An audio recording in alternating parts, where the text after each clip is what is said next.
નવસારીમાં single use plastic વિરુદ્ધ પાલિકાએ અભિયાન હાથ ધર્યું હતું। 75 માઇક્રોનથી નીચેના પ્લાસ્ટિકની થેલીનો મુદ્દામાલ ઝડપી પાડવામાં આવ્યો હતો। ચીફ ઓફિસર સહિત ટીમ બજારોમાં ચેકિંગમાં નીકળી હતી અને ત્યારે વેપારીઓમાં સપાટો બોલાવ્યો હતો। 5 થી વધુ દુકાનોમાં તપાસ કરતા પ્લાસ્ટિકનો મોટો જથ્થો પકડી પાડ્યો હતો અને નિયમોનું પાલન ન કરતા 5 થી વધુ દુકાનોમાં 40,000 થી વધુનો દંડ ફટકારવામાં આવ્યો હતો। આ અભિયાન અંતર્ગત પાલિકાએ સપાટો બોલાવ્યો હતો।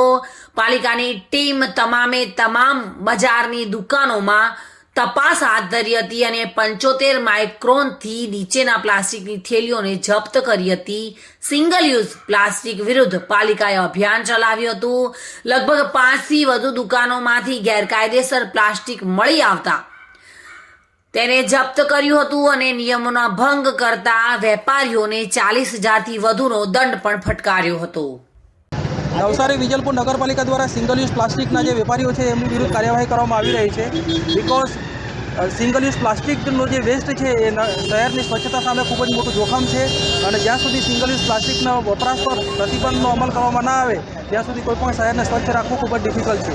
જેને ધ્યાનમાં રાખીને સિંગલ યુઝ પ્લાસ્ટિકનો જે જથ્થો છે એ જપ્ત કરવામાં આવી રહ્યો છે અને જરૂર પેનલ્ટીની કાર્યવાહી હાથ ધરવામાં આવી રહી છે। અત્યાર સુધી 3 દુકાનોમાં રેડ કરવામાં આવેલી છે અને જે પ્રતિબંધિત પ્લાસ્ટિકનો જથ્થો છે એ જપ્ત કરવામાં આવ્યો છે અને પેનલ્ટીની કાર્યવાહી પણ હાથ ધરવામાં આવી છે।